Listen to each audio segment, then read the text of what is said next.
Bienvenidos a otra edición inmobiliaria. El día de hoy les vamos a comentar cuáles son esos elementos que ustedes tienen que tener en cuenta a la hora de invertir en una propiedad para ponerla posteriormente a la renta.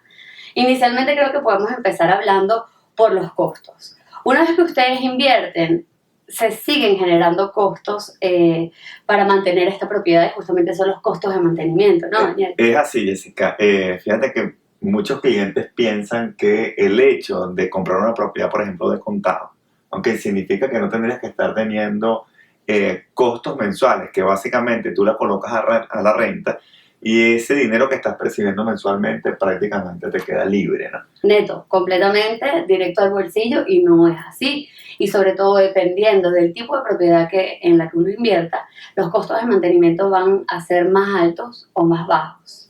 Es así. De hecho, generalmente la gente que va a realizar inversiones buscando, lo que comentábamos en videos anteriores, buscando flujo de caja o generación de efectivo mensual, generalmente se ubican en lo que son propiedades que tienen menores costos mensuales, es decir, que los costos de condominio, costos de condominio en otros países, en nuestros Latinoamérica le llaman expensas, básicamente lo que es el maintenance fee aquí en los Estados Unidos. Justamente dependiendo del condominio que esté ubicado, eso puede ser muchísimo más alto que en otros. Igualmente, lo que son los property taxes o el derecho de frente, dependiendo de la zona en la cual estés ubicada, también afecta ese valor. Entonces, por supuesto, tenemos que tomar en cuenta de que vamos a estar recibiendo una renta y de esa renta tenemos que descontar el condominio, tenemos que descontar el derecho de frente, pero no solo eso, ¿no? Sino que tenemos otros costos bien importantes que generalmente la gente, los inversionistas, no toman en cuenta, ¿no? No toman en cuenta que sobre todo estas mismas unidades que están ubicadas en zonas que producen un mayor rendimiento, pero quizás son zonas más populares, por lo general también tienen mucho tiempo de construcción estas propiedades, por lo que genera más gastos dentro de la unidad, es decir, se te puede dañar la plomería, la tubería, de repente puedes tener algún tipo de fuga de gas, quizá los appliances que son los electrodomésticos se dañan mucho más rápido. Sí, y eso es un punto bien importante, ¿no? Es contar con esas reservas de qué, reservas de reparaciones.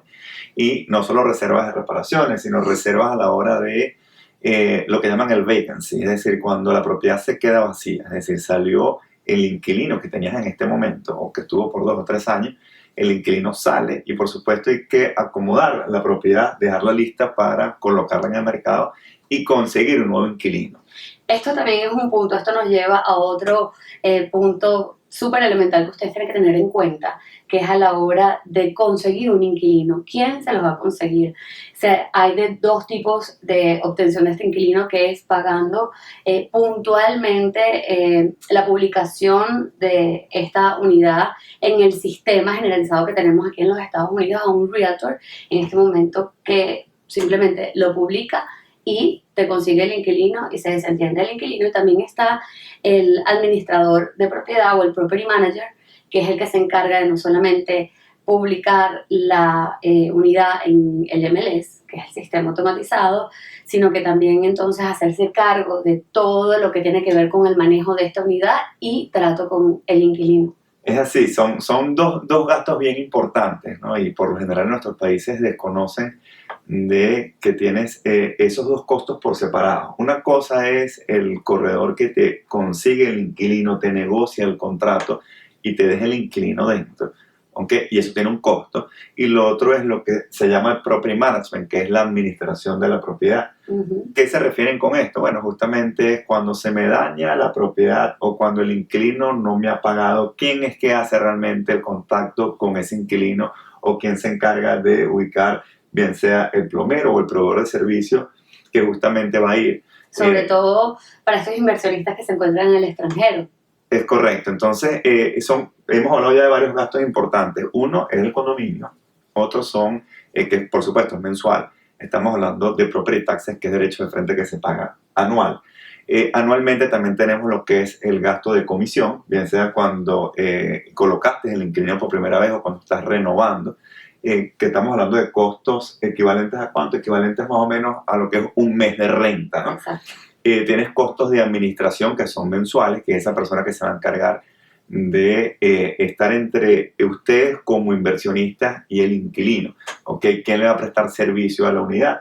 Eso tiene un costo que el estándar, más o menos del mercado, estamos hablando entre un 7 y un 10% de la renta mensual. Y adicionalmente tiene un punto bien importante que son los seguros, ¿no?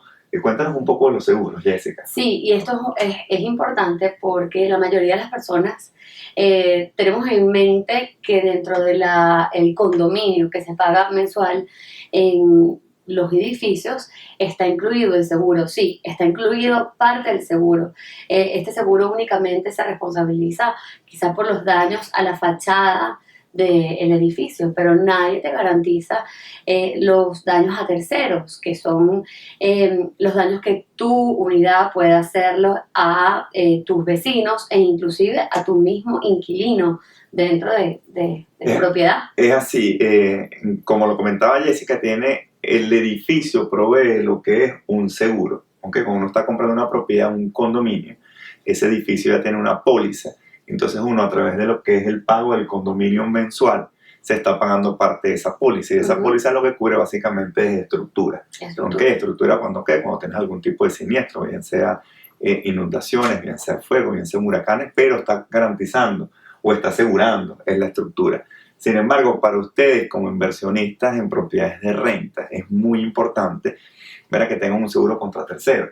Este seguro contra terceros justamente es el que te protege contra demandas, bien sea del inquilino o, por ejemplo, de cualquier vecino. Si ustedes tienen un problema en su unidad, la cual está dañando a los vecinos, por ejemplo, tienes una filtración que está dañando el piso de abajo, o se te dispararon las alarmas de incendio y se inundaron los pasillos o los vecinos, justamente ese daño causado, tú eres responsable y este seguro contra terceros te cubre contra eso, ¿no? Exactamente. ¿Qué pasa en el caso de las casas, Daniel, con respecto a este seguro que también tengo entendido que no lo cubre quizá la urbanización? Sí, muy buena pregunta, Jessica. Justamente con los seguros, cuando estamos hablando de casas, ¿okay? Como tú no perteneces a un condominio, no tienes una estructura común, entonces tú necesitas hacerte cargo justamente del seguro estructural. Okay. Por eso el condominio, o lo que llaman, si tú tienes una casa que pertenece a un Homeowners Association, a una comunidad,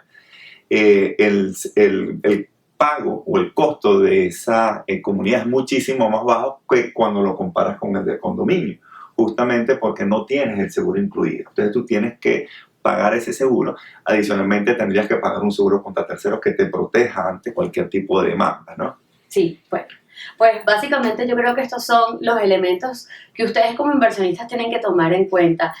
No es únicamente el desembolso inicial de lo que es tener cubierta la inversión de una propiedad, sino también hay que tener unas reservas, como le llamamos, para poder cubrir los gastos de mantenimiento. Es así.